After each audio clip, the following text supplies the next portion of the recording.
الحمد لله نحمده ونستعينه ونستغفره ونعوذ بالله من شرور أنفسنا ومن سيئات أعمالنا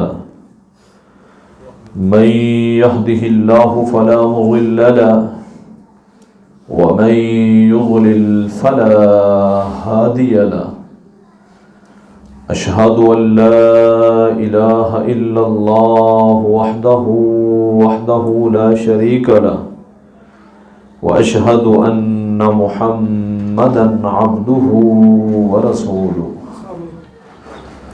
أما بعد فإن خير الحديث كتاب الله وخير الهدي هدي محمد صلى الله عليه وسلم وشر الأمور محدثاتها وكل محدثة بدعة وكل بدعة ضلالة وكل ضلالة في النار اللهم صل على محمد وعلى آل محمد كما صليت على إبراهيم وعلى آل إبراهيم إنك حميد مجيد اللهم بارك على محمد وعلى آل محمد كما باركت على إبراهيم وعلى آل إبراهيم إنك حميد مجيد اللهم بارك على محمد وعلى آل محمد كما باركت على إبراهيم وعلى آل إبراهيم إنك حميد مجيد قال الله تبارك وتعالى في القرآن المجيد والفرقان الحميد أعوذ بالله من الشيطان الرجيم بسم الله الرحمن الرحيم الشيطان يعدكم الفقر ويأمركم بالفحشاء والله يعدكم مغفرة منه وفضلا والله واسع عليم ہر قسم کی حمد و ثنا، تعریف و ستائش، بڑائی، بزرگی، کبریائی اللہ تبارک و تعالی کی ذات کے لیے خاص ہے، جس مالک نے اس کائنات کو پیدا فرمایا اور اس میں اتنی انواع و اقسام کی مخلوقات پیدا کی کہ اگر ہم انہیں شمار کرنا چاہیں تو نہیں کر سکتے۔ بے شمار بے حد و حساب درود و سلام ہوں سید الکونین، رحمت دو عالم، امام الانبیاء، سید الانبیاء، امام الاولین والآخرین، رحمت للعالمین، پیارے پیغمبر جناب محمد الرسول اللہ صلی اللہ علیہ وآلہ وسلم کی ذات اقدس پر رب العالمین کی بے شمار رحمت نازل ہوں آپ کے جسد اطہر پر اور آپ کے روضہ انور پر، رحمت نازل ہوں صحابہ کرام پر، تابعین، تبع تابعین، ائمہ کرام، محدثین اعظام اور علماء اسلام پر کہ جن لوگوں کی محنت اور کوشش کی وجہ سے یہ خالص دین ہم تک پہنچا۔ سامعین گرامی، عزیز دوستوں اور بزرگوں،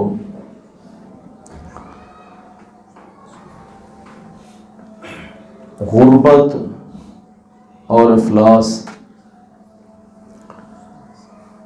یہ بہت ہی اہم معاشی مسئلہ ہے۔ غربت اور افلاس بڑا ہی اہم معاشی مسئلہ ہے، اور یہ ایک ایسا مسئلہ ہے جو دنیا کے ہر کونے میں، ہر ملک اور ہر علاقے میں، ہر معاشرے میں پایا جاتا ہے۔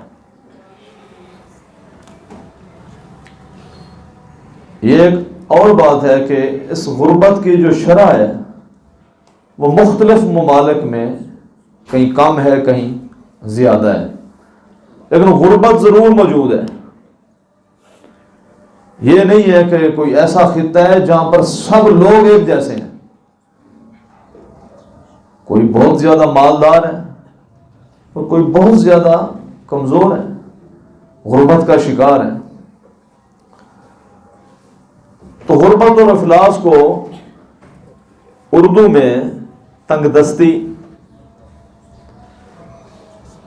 فقیری، مفلوق الحال کہا جاتا ہے، اور عربی میں اسے فقر کہا جاتا ہے۔ غربت کو عربی میں فقر کہا جاتا ہے، اسی سے لفظ فقیر بھی نکلا ہے۔ اللہ تبارک و تعالی جو اس کائنات کا خالق، مالک اور حقیقی رازق ہے، اس نے یہ کائنات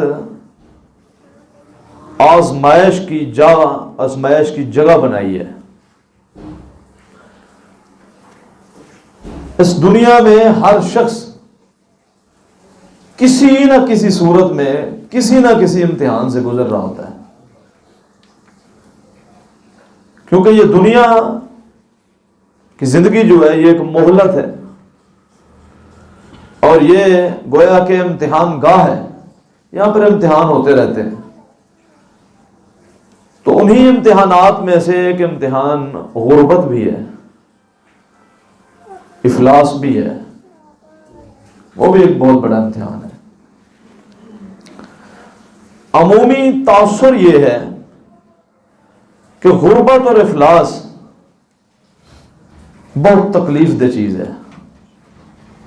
غربت اور افلاس عمومی تصور یہی ہے کہ یہ ایک تکلیف دہ چیز ہے، اور غربت جہاں ہوتی ہے وہاں حزن اور غم کے ڈیرے ہوتے ہیں، وہاں غم ہی غم ہے۔ کہتے ہیں نا غربت میں تو غیرت بھی بک جاتی ہے، گرچہ یہ بات صحیح تو نہیں ہے کہ غربت میں غیرت بک جائے، غیرت تو غیرت ہے نا، لیکن بک جاتی ہے قوموں کی غیرت غربت کی وجہ سے بک جاتی ہے۔ تو یہ غم اور حزن اور تکلیف دہ چیز ہے۔ پھر اسی تکلیف کو جو برداشت نہیں کر پاتا، وہ آئے دن آپ سنتے رہتے ہیں کہ فلاں جگہ پر ایک شخص نے اپنے 4 بچوں سمیت خودکشی کر لی، اور وجہ کیا بتائی گئی؟ وہ غربت کا مارا تھا، اسے 2 وقت کا کھانا میسر نہیں تھا۔ ایسا بھی واقعات عام سننے میں آتے ہیں، اب تو بہت عام ہو گیا نا۔ کہتے مر جائیں گے تو سکون مل جائے گا، مر جائیں گے، اگر مر کر بھی سکون نہ آیا تو کدھر جائیں گے؟ دنیا میں تو کہتے ہو مر جائیں گے، اور اگر مر کر بھی سکون نہ آیا تو کدھر جاؤ گے؟ خودکشی یہ تو کسی چیز کا حل نہیں ہے، یہ تو یوں ہے کہ انسان نے دنیا بھی برباد کر دی اور اخروی زندگی بھی تباہ کر دی۔ خودکشی تو کوئی علاج نہیں ہے کسی بھی چیز کا، یہ تو تباہی ہے، یہ تو تباہی ہے خودکشی۔ حتیٰ کہ خودکشی کرنے والے کا جنازہ نبی اکرم علیہ السلام نے نہیں پڑھایا، آپ نے جنازہ نہیں پڑھا، آپ نے صحابہ سے فرمایا کہ تم جنازہ پڑھ لو، میں نے جنازہ نہیں پڑھنا۔ تو یہاں سے محدثین نے یہ نقطہ بیان کیا ہے کہ اگر کوئی شخص کلمہ گو ہو، خودکشی کر کے مر جائے، وہاں اس علاقے کا جو سب سے بڑا عالم دین ہے نا، اسے اس کے جنازے میں شرکت نہیں کرنی چاہیے۔ جس کا معاشرے میں ایک مقام ہے، اس کو شرکت نہیں کرنی چاہیے، نہیں تو حوصلہ بڑھے گا لوگوں کا لہذا جنازہ اس کا پڑھ دیں. وعید اس کے لیے بڑی سخت ہے. جس حالت میں اس نے خودکشی کی ہے قیامت والے دن اسی حالت میں اٹھے گا. تو خودکشی تو حال نہیں ہے کسی بھی کام کا. ایسی غربت آج نہیں ہے جیسی غربت صحابہ نے کاٹی ہے. ایسی غربت تو نہیں ہے جیسی غربت امام کائنات علیہ السلام نے 3 مہینے جس گھر میں چولہا نہ جلے، آگ نہ جلے. میرا نہیں خیال ہے کہ ہم جس معاشرے میں اب میں اور آپ زندہ ہیں کہ 3 مہینے کسی گھر میں گزر جائیں اور چولہا نہ جلے. ایسا نہیں ہے. غربت ضرور ہے، زندگی مشکل ضرور ہو جاتی ہے غربت کی وجہ سے، لیکن اس قدر مشکل ہے کہ 3 مہینے سے سوائے کھجور اور پانی کے کچھ نہ میسر ہو، ایسا نہیں ہے. روکھی سوکھی کما کر، بعض دفعہ مانگ کر، بعض دفعہ ہمسایوں کے تعاون سے انسان کھا تو لیتا ہے نا. تو خودکشی کیسا حال ہے جی؟ تو اسی غربت کی وجہ سے خودکشی ہوتی ہیں. اور میرا یہ ماننا ہے غربت کے مارے کسی نے خودکشی کی وہ تو مجرم ہے نا. ریاست کا سربراہ بھی مجرم ہے، وہ تو مجرم ہے، کیونکہ ریاست کی ذمہ داری ہے. جس ریاست میں آپ رہتے ہیں آپ کی اور میری تمام بنیادی ضروریات کو پورا کرنا ریاست کی ذمہ داری ہے. اگر کوئی ریاست کا حکمران یہ ذمہ داری ادا نہیں کر سکتا تو وہ عہدہ چھوڑ دے. یہ اتنا بڑا عہدہ ہے، میں کیسے اس کو برداشت کر سکتا ہوں. عمر بن عبدالعزیز رحمہ اللہ کے بارے میں سنتے ہیں کیسی شاہانہ زندگی تھی. حکومت سنبھالنے سے پہلے شاہانہ زندگی تھی. حکومت سنبھالی تو ایسے ہو گیا پتنی ان سے زیادہ غریب دنیا میں موجود ہی کوئی نہیں ہے. اتنی بڑی ذمہ داری آن پڑی ہے اور یہاں پہ ہر بندہ دوڑتا پھرتا مجھے ذمہ داری دیں، مجھے ذمہ داری دیں، مجھے فلاں بنا دیں، مجھے فلاں بنا دیں، مجھے یہ عہدہ دے دیں. عہدے کے ساتھ ذمہ داری ہوتی ہے. آپ اپنے گھر کا عہدہ جو اللہ نے آپ کو دیا ہے، جہاں کے آپ موصول ہیں، آپ اس پر اپنا عہدے کو یعنی صحیح معنوں میں نبھا جائے، آپ کے لیے یہی کافی ہے. چیز یہ ہے کہ آپ عہدے مانگیں، میں نے فلاں بننا ہے، میں نے فلاں بننا ہے. تو پھر آپ کی ذمہ داری میں جو لوگ آئیں گے اگر ذمہ داری نہ نبھائی گئی تو پھر آپ بہت بڑے مجرم ٹھہریں گے قیامت کے دن. تو جس قدر وہ مجرم ہے جس نے خودکشی کی ہے، اس سے بڑا مجرم ریاست کا حکمران ہے. ریاست کے حکمران تو ایسے تھے جو 22 لاکھ مربع میل کا حاکم ہے اور رات کو گلیوں میں چکر لگاتا ہے کہ کہیں بھوکا تو نہیں ہے کوئی، کہیں کوئی بیمار تو نہیں ہے، کہیں کوئی پریشانی کے عالم میں زندگی تو نہیں گزار رہا. پھر لوگ مل بھی جاتے تھے، کہیں بیمار تھا، کہیں کوئی بھوکا تھا، کسی کا کوئی مسئلہ تھا. خلیفہ وقت نے یہ حال کی ہیں. تو یا تو ذمہ داری پھر نہ لیں، ذمہ داری لینی ہے تو پھر نبھائیں، پھر نبھائیں، آپ کی ذمہ داری ہے. تو خودکشی جو ہے یہ کوئی حل نہیں ہے. آپ دیکھتے ہیں کہ لوگ خودکشی کر جاتے ہیں. مسئلہ کیا تھا جی؟ غربت تھی، 2 وقت کا کھانا میسر نہیں تھا، گھر میں گھریلو جھگڑا اور انتشار عروج پہ تھا. اس کا حل دونوں میاں بیوی نے یہ سوچا بچوں کو قتل کر کے خود بھی خودکشی کر لیں. یہ کیا حل ہے؟ یہ کیا حل ہے؟ یہ تو خودکشی وہ بندہ کرتا ہے غربت کی وجہ سے جس کو اللہ پر بھروسہ ہی نہیں ہے، جسے اللہ تبارک و تعالیٰ کی تقدیر پر جو راضی نہیں ہے، اور دوسرے لفظوں میں جو اللہ تبارک و تعالیٰ کی تقسیم پر راضی نہیں ہے. یہ تو وہ کرتا ہے، مومن تو نہیں ایسا کرتا. مومن کا تو ایمان ہے ایک لقمہ جو میری تقدیر اور میرے مقدر میں رب العالمین نے لکھا ہے وہ میں کھا کر ہی اس دنیا سے جاؤں گا، اور جو نہیں لکھا وہ میں جتنی کوششیں کر لوں مجھے میسر نہیں آئے گا. ایسا ہوتا ہے. بعض دفعہ انسان کو نظر آ رہا ہوتا ہے کہ اس سودے میں یہ جو میں نے ابھی سودا کیا، لین دین کیا، اس میں مجھے اتنا پرافٹ ہونے والا ہے، اور اسی میں نقصان ہو جاتا ہے. یعنی وہ تو سوچ رہا تھا اس میں بہت بڑا پرافٹ ہوگی، ہو سکتا ہے میری سال کی پرافٹ نکل ہے، اسی میں نقصان ہو جاتا ہے. اور بعض دفعہ وہ سمجھ رہا تھا بس ہلکا پھلکا کام، اسی میں اللہ تعالیٰ اس کو رزق دے دیتے ہیں. خودکشی تو حال نہیں ہے کسی چیز کا. تو غربت اور افلاس ایک بہت اہم مسئلہ ہے، بہت اہم مسئلہ ہے. اور شیطان جو ہے نا، شیطان یہ اللہ تعالیٰ کے راستے میں خرچ کرنے والے کو ڈراتا ہے. کس سے؟ فقیری سے، غربت سے، کمی سے۔ الشیطان یعدکم الفقر، شیطان کہتا ہے تم خرچ کرو گے تو فقیر ہو جاؤ گے، تمہارے پاس 1000 روپے ہیں، تم نے 500 دیا تو 500 رہ جائے گا، تنگ ہو جاؤ گے۔ الشیطان یعدکم الفقر ویأمرکم بالفحشاء، اچھا خرچ کے ساتھ فحشاء کا کیا تعلق ہے؟ ویسے الشیطان یعدکم الفقر، آگے ویأمرکم بالفحشاء، وہ تمہیں فحاشی کا حکم دیتا ہے۔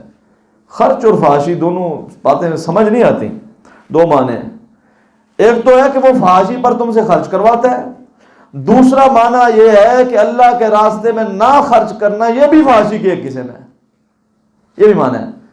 اور آگے فرمایا واللہ یعدکم مغفرۃ منہ وفضلا، ایک شیطان وعدہ کرتا ہے جو اپنے وعدے میں جھوٹا ہے، ایک رحمان وعدہ کرتا ہے وہ تم سے مغفرت اور فضل کا وعدہ کرتا ہے، کہتا کیا میرے راستے میں جب خرچ کرتے ہو واللہ واسع علیم، وہ تو وسعت والا ہے، جاننے والا ہے۔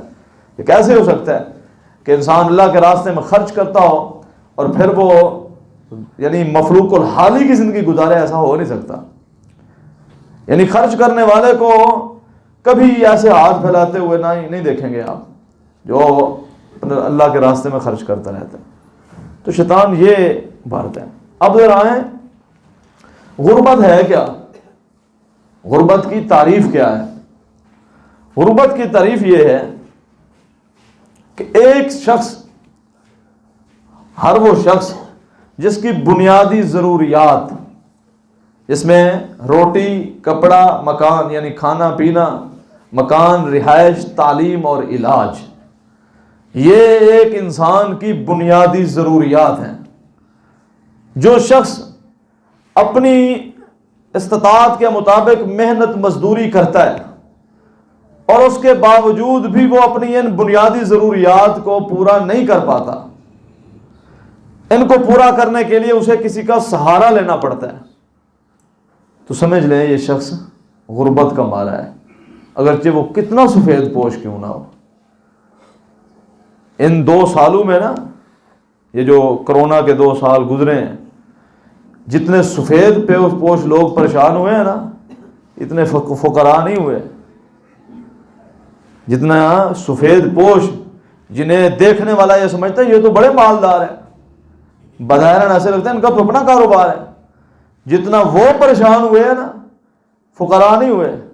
فقراء تو پہلے بھی مانگ کر کھاتے تھے، اب ان کو زیادہ ملنے لگ گیا، یہ تو فقیر ہے جی، اب تو کچھ بھی نہیں ہے ان کے پاس۔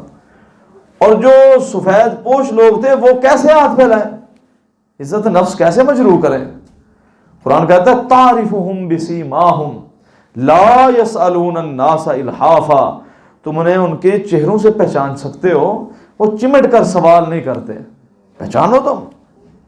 اور خاص طور پر اپنے عزیز و اقربا میں دیکھو، ان میں کون ایسا ہے جو پچھلے 2 سال پہلے اچھا اس کا گزارا تھا، وہ تنگ ہو گیا، اس کا دوہرا اجر ملے گا۔ تو ہر وہ یہ شخص فقیر ہے، تنگ دست ہے، غربت کا مارا ہے، جو بنیادی ضروریات پوری نہیں کر پاتا باوجود محنت مزدوری کے۔ یہ نہیں ہے وہ محنت مزدوری نہیں کرتا پھر وہ بنیادی ضروریات اس کی پوری نہیں ہے، وہ تو خود مجرم ہے، پھر کمانا اس کے اوپر ضروری ہے۔ اس سے بہترین کمائی کوئی نہیں ہے جو انسان اپنے ہاتھوں سے کمائی کر کے کھاتا ہے، یعنی محنت اور مزدوری کرتا ہے۔ سب سے داؤد علیہ السلام کی مثال دی رسول اللہ صلی اللہ علیہ وسلم نے صحیح بخاری کے اندر۔ تو اس لیے یہ ہے تو شخص فقیر ہے، تنگ دست ہے۔ اور اسلام کی روح میں اگر دیکھیں نا، اسلام بھی اسی شخص کو تنگ دست سمجھتا ہے، اسی شخص کو، کیونکہ اللہ تبارک و تعالی جو ہے وہ اس کائنات کا خالق ہے، مالک ہے، رازق ہے، رزق کی تمام چابیاں اسی کے پاس ہیں۔ اللہ یبسط الرزق لمن یشاء ویقدر، اللہ تعالیٰ رزق عطا کرتا ہے جسے چاہتا ہے زیادہ دیتا ہے، جسے چاہتا ہے کم دیتا ہے۔ تو رزق کا مالک تو اللہ تعالیٰ ہے، میرا اور آپ کا کام ہے محنت اور کوشش، عطا کرنا رب العالمین کا کام ہے۔ اس سے پھر حضرت عمر رضی اللہ تعالیٰ عنہ کا ایک قول ہے، وہ کہتے ہیں کہ لیس الفقیر لیس بالذی لا مال لہ، وہ فقیر نہیں ہے جس کے پاس مال و دولت نہ ہو، ولکن الفقیر، لیکن فقیر تو وہ ہے الاخلق الاکسب، جو باوجود کمائی اور محنت کے اپنے جائز ضروریات اور بنیادی ضروریات کو پورا نہیں کر پاتا، وہ تو مسکین بھی ہے اور فقیر بھی ہے، تنگ دست بھی ہے. وہ نہیں ہے جس کے پاس مال نہ ہو. تو کروڑوں کی تعداد میں لوگ ہیں جن کے پاس دولت نہیں ہے لیکن 2 وقت کا کھانا کھا سکتے ہیں اچھے طریقے سے، جو ایک عام انسان کھاتا ہے. تو انہوں نے کہا کہ جو شخص اپنی ضروریات پوری نہیں کر پاتا باوجود محنت اور مزدوری کرنے کے، تو ہمارا تو ایمان ہے کہ رب العالمین ہی رازق ہے، رزق کی تمام چابیاں کنجیاں اسی کے پاس ہیں. اور پھر اگر اللہ تبارک و تعالی ہر بندے کو اسی کی سوچ کے مطابق رزق دیں تو پھر تو زمین میں فساد پھیلے گا.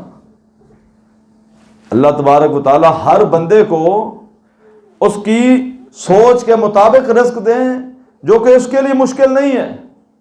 اس کے تو خزانے اس قدر بڑے ہیں کہ ساری مخلوقات جمع ہو جائیں، انسان جمع ہو جائیں، جنات جمع ہو جائیں اور سارے اپنی اپنی ضروریات مانگے، ہر بندہ اپنی ضروریات اس کے سامنے رکھے، وہ سب کی ضروریات پوری کرے، اس کے خزانے میں اتنی کمی بھی نہیں آتی جتنا ایک سوئی سمندر میں ڈبو کر باہر نکالی جاتی ہے. اس کے خزانے تو اتنے بڑے، لیکن اگر وہ ہر بندے کو اسی کی سوچ کے مطابق دیتا جائے سرکشی پھیلے گی. کیونکہ عمومی تاثر یہ ہے دولت سرکشی لاتی ہے. دولت جب حد سے بڑھتی ہے تو عموماً اللہ ماشاء اللہ سرکشی لاتی ہے. اس کی کئی مثال ہیں. فرعون سرکش کیوں ہوا ہے؟ یا تو اقتدار یا دولت. فرعون اقتدار کے نشے میں، دولت کے نشے میں رب الاعلیٰ کا اس نے دعویٰ کر دیا. قارون کو دیکھیں، اس کے خزانے کی چابی ہیں ایک جماعت اٹھاتی ہے تو خزانے نے اسے بہکایا. تو عمومی تاثر یہ ہے، اور بات یہ حقیقت پر مبنی ہے، دولت کی فراوانی سرکشی لاتی ہے عموماً، اللہ ماشاء اللہ. خوش نصیب ہوتے ہیں اللہ نے رزق بھی وافر دیا ہے اور اللہ کی اطاعت میں بھی زندگی گزار رہے ہیں. ایسا بھی ہوتا ہے. اس نمرود کو دیکھیں، پھر رسول اللہ صلی اللہ علیہ وسلم کے زمانے کے مشرکین کو دیکھیں. آپ صلی اللہ علیہ وسلم پر ایمان لانے والے لوگ بنیادی طور پر کون تھے؟ مالدار لوگ. تو فتح مکہ کے دن مسلمان ہوئے ہیں. مالدار طبقہ جو تھا عموماً وہ تو فتح مکہ کے دن اسلام لایا ہے، لیکن پھر بھی ان کا اسلام قبول ہے، وہ پھر بھی مبارک ہیں، وہ پھر بھی صحابہ ہیں، وہ پھر بھی جنت کے مستحقین میں سے ہیں. لیکن شروع میں کون اسلام لائے ہیں؟ غربت کی چکی میں پسنے والے غلام اسلام لائے ہیں. وہ نہیں، وہ سرکش تھے. اور وہ تو یہ بات کہتے تھے کہ اگر اللہ تبارک و تعالیٰ نے نبی بنانا ہوتا تو مکہ کے کئی سردار ہیں، کسی ایک سردار کو اللہ تعالیٰ نبی، ان کو نبی کیوں بناتا جس نے بچپن میں ہماری بکریاں چرائی ہیں؟ رسول اللہ صلی اللہ علیہ وسلم نے بکریاں چرائی ہیں، اور یہ اللہ تعالیٰ نے ہر پیغمبر سے بکریاں چروائی ہیں. اس میں حکمت ہے، کیونکہ بکریوں کو سنبھالنا انتہائی مشکل ہے. کوئی ادھر بھاگتی ہے، کوئی ادھر بھاگتی ہے، لہذا امت کے لوگوں کو سنبھالنا بھی مشکل ہوتا ہے. کیونکہ ہر بندے کا ذہن ایک جیسا نہیں ہے، ہر بندے کی طبیعت ایک جیسی نہیں ہے، اس کو سنبھالنا مشکل ہوتا ہے. اسی طرح ایک استاد کا اپنی کلاس کے بچوں کو سنبھالنا انتہائی مشکل ہوتا ہے. ایک جیسا نہیں ہوتے بچے، ہر بچے کی نفسیات مختلف ہے، ہر بچے کا ذہن مختلف ہے. میں اگر استاد ہوں تو مجھے نفسیات کو پڑھنا چاہیے. اگر میں نفسیات نہیں پڑھ پا رہا تو مجھ میں بہت بڑی کمی ہے، اور مجھے اپنی کمی یہ دور کرنی چاہیے، مجھے سیکھنا چاہیے. ہو سکے تو ماہر نفسیات سے لیکچر بھی لینا چاہیے کہ میں فلاں بچوں، اس طرح کے بچے، یہ جو ان کی ایج ہے، ان کو میں پڑھاتا ہوں تو میں کیسے پڑھاؤں. نفسیات کو پڑھیں. ایک بچہ شوق سے پڑھتا ہے، ایک بچہ خوف سے پڑھتا ہے، ایک بچہ لگن سے پڑھتا ہے، ایک کو ذرا چلانا پڑتا ہے، مختلف ہے. تو یہ دولت سرکشی لاتی ہے عموماً. اب آئیں ذرا ایک غریب میں آپ کو دکھاتا ہوں، اصل غریب ہے. ایک غریب میں آپ کو دکھاتا ہوں جو اصل میں غریب ہے. اور میں کیا دکھاؤں، رسول اللہ علیہ وسلم نے جامع ترمذی میں وہ حدیث بیان آپ کی ہوئی ہے. آپ نے پوچھا ایک دن صحابہ سے، بڑی مشہور حدیث ہے، اتدرون ما المفلس، میرے صحابہ غریب کسے سمجھتے ہو؟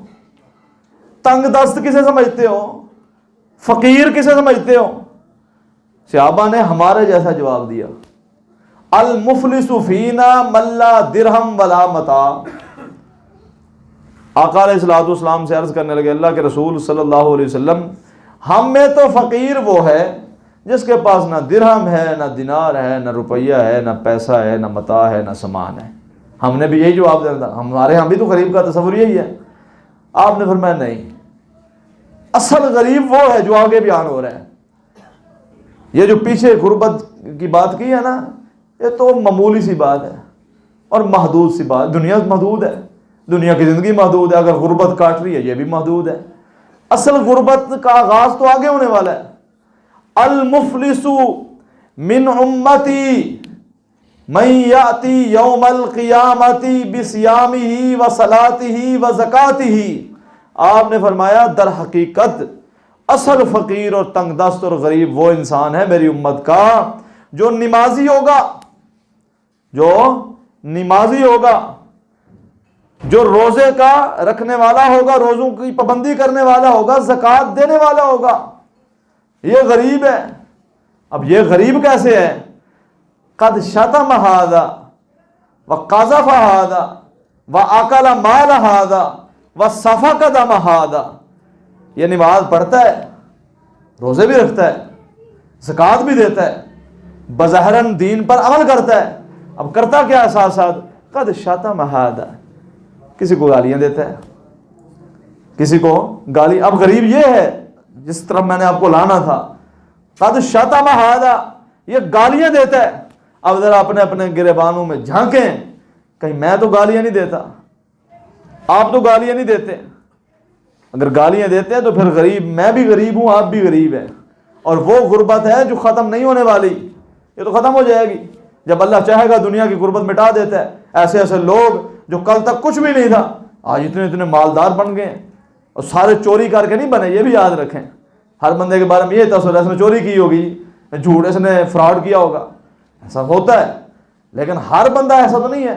لوگوں نے محنت کی ہے اور محنت میں اللہ تعالیٰ نے انہیں پھل دیا ہے، اللہ تعالیٰ نے انہیں غربت سے نکالا ہے۔ تو قد شتم ھذا، گالیاں دیتا ہے، تو میں آپ تو نہیں دیتے نا، ہم تو نکل گئے اس سے۔ وقذف ھذا، لوگوں پر جھوٹے بہتان لگاتا ہے، ہم تو نہیں لگاتے، کوئی اور مخلوق لگاتی ہے نا، کیونکہ میں تو جھوٹ کیسے لگا سکتا ہوں کسی کے اوپر بہتان؟ اگر گہرائی میں جائیں تو بہتان لگانا تو معمولی سی بات ہے ہمارے اندر، بلا تحقیق کسی کے اوپر بات تھوپ دینا یہ تہمت نہیں ہے تو اور کیا ہے؟ جو نہ آپ نے سنی نہ سمجھی، خود ہی کیلکولیشن کی، اندازہ لگایا، ہاں یہ بات ایسے کی ہے اس نے، بعد میں پتہ چلا وہ بات ہوئی نہیں ہے۔ قد شتم ھذا وقذف ھذا واکل مال ھذا، اور لوگوں کا مال کھا جاتا ہے۔ کھانے کے کئی طریقے ہیں، کاروبار میں بھی کھا جاتے ہیں، ادھار لے کر بھی کھا جاتے ہیں، سود دینا یہ بھی تو مال کھانا ہے، رشوت سے مال ہتھیانا یہ بھی مال، چوری اور ڈکیتی اور فراڈ اور بلیک مارکیٹنگ، نجائز منافع خوری، یہ سارا مال کھانے کی قسمیں ہیں، جو کہ مسلمان نہیں کرتے، کوئی اور مخلوق ہے جو کرتی ہے یہ کام۔ وَأَكَلَ مَالَ هَذَا وَسَفَكَ دَمَ هَذَا، اور جب حد سے بڑھتا ہے، گالی سے بات نہیں بنی، تہمت سے بات نہیں بنی، مال لوٹنے سے مال نہیں بنی، تو پھر شوٹ کر دیتا ہے، وَسَفَكَ دَمَ هَذَا، پھر قتل کر دیتا ہے۔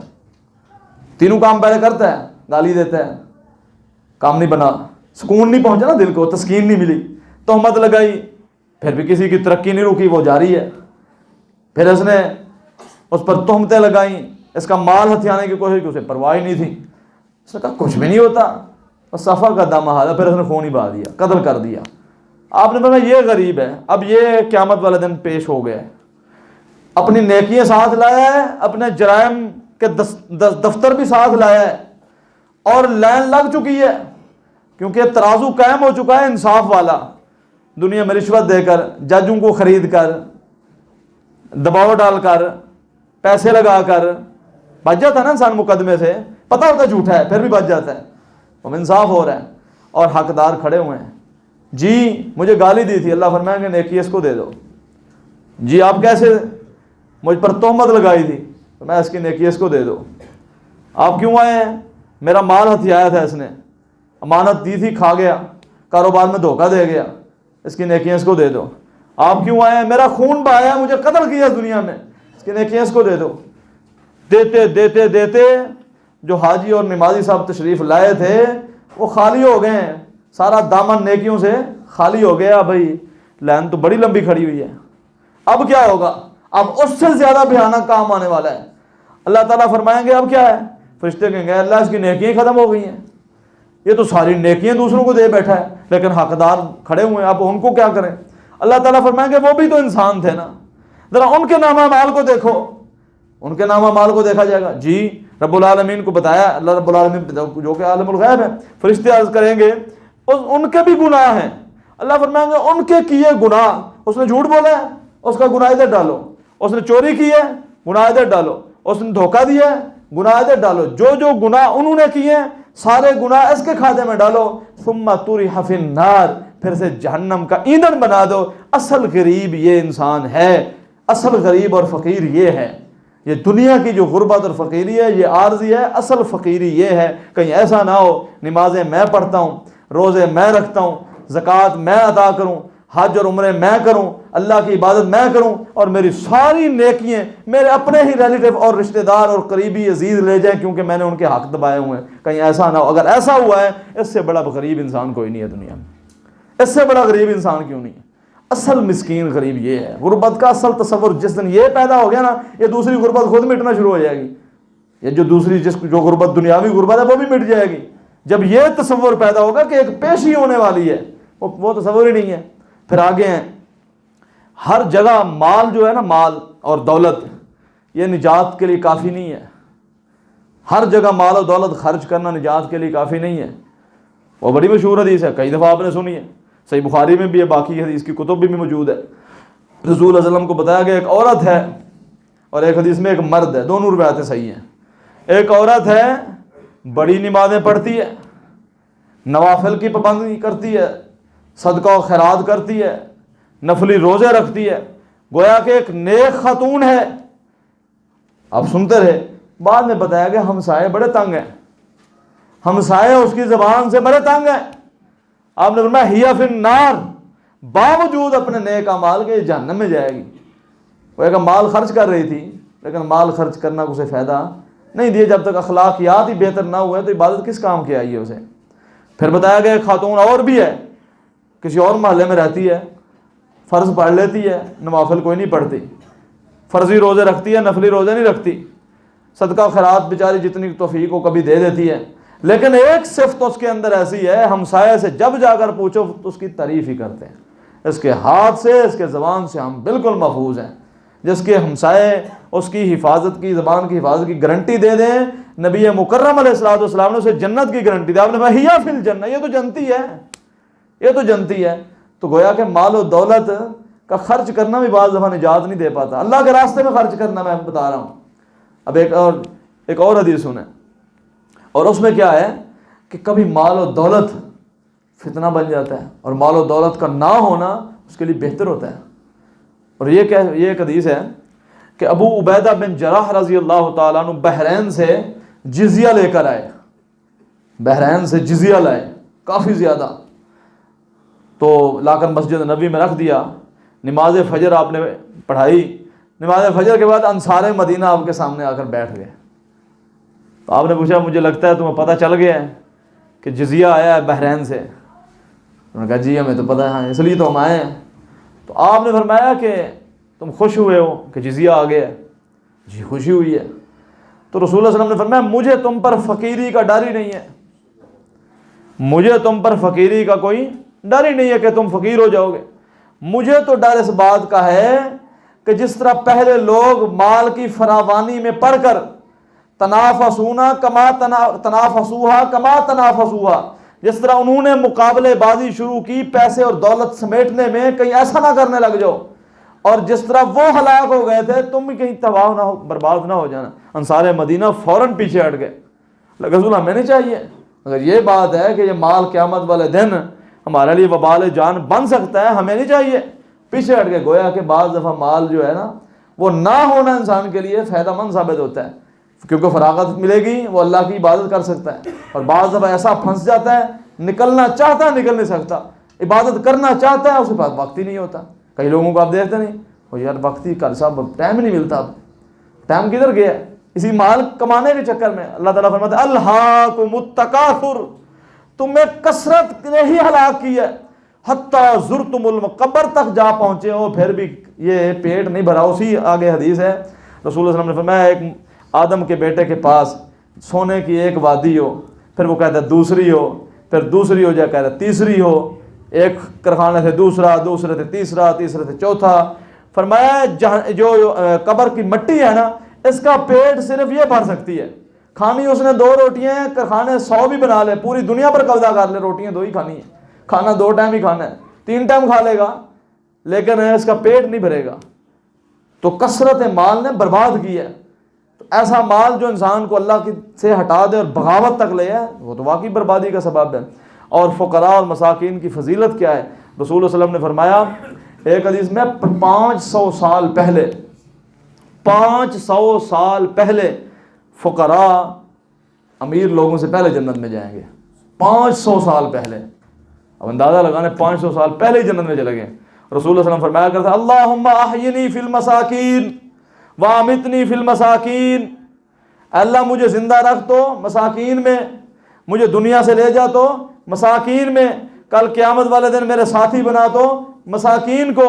اللہم اجعل رزق آل محمد قوتا صلی اللہ علیہ وسلم. آپ دعا فرمایا کرتے اللہ میرے اہل و عیال کو اتنا رزق دے جتنا ان کے لیے کافی ہو جائے. تو فقراء کی ایک فضیلت ہے, شان ہے, عظمت ہے. جنت میں پہلے جائیں گے. جتنا مال زیادہ ہوگا اتنا حساب بھی کٹھن دینا پڑے گا. اگرچہ مال جائز طریقے سے دولت اکٹھی کرنا بالکل جائز ہے, کوئی حرام نہیں ہے, کوئی ممانعت نہیں ہے. شرط یہ ہے کہ اس کا حق بھی ادا ہو, اللہ کے راستے میں خرچ بھی ہو, اپنے عزیز و اقربا پر خرچ ہو, سر خرچ کرے, کوئی حرج نہیں ہے. اب آخری بات, یعنی غربت ختم کیسے ہوگی؟ یہ جو دنیاوی غربت یہ کیسے ختم ہوگی؟ کہ یہ کہ اس کے غربت, سب سے پہلے تو سودی نظام کا خاتمہ ہوگا تو غربت ختم ہوگی. سود کے ساتھ غربت ختم نہیں ہو سکتی. آپ IMF کے پاس 1000 دفعہ بھی چلے جائیں, آپ 7000 ارب کی بجائے 20000 ارب ٹیکس اکٹھا کرنا شروع کر دیں, غربت نہیں ختم ہوگی جب تک سود سے باہر نہیں نکلیں گے. سود سے نکلنے کے بعد غربت مٹنا شروع ہوگی. پھر اس کے بعد کڑا احتساب ہو, حکمران سے لے کر عوام الناس تک, پھر غربت ختم ہوتی. یعنی اس کی کئی ایک مثالیں ہیں غربت کیسے ختم کی جا سکتی. پھر زکوٰۃ کا صحیح معنوں میں نظام نافذ کیا جائے, لوگوں کو صدقہ و خیرات کی صحیح معنوں میں ترغیب دی جائے, تو پھر جا کر غربت کا خاتمہ ممکن ہے. اور جو مالی مقدمات ہیں ان کا جلد فیصلہ ہے, یہ بھی غربت کی ایک وجہ ہے. کیس لڑتے لڑتے جتنے کا مقدمہ نہیں ہوتا نا, جس کا وہ کیا, اس سے کہیں زیادہ پیسے اوپر خرچ ہو جاتے ہیں, کیس کا فیصلہ ہی نہیں جاتا. باپ نے کیس کیا ہے, پوتا آ کے ابھی فیصلہ نہیں لے پاتا. یہ نظام عدل ہے جی. تو یہ سارے معاملات غور و فکر کرنے والی باتیں ہیں. اللہ تعالیٰ کہنے والے اور تمام سننے والوں کو غور و فکر کی توفیق عطا فرمائے. وما علیہ الا البلاغ المبین.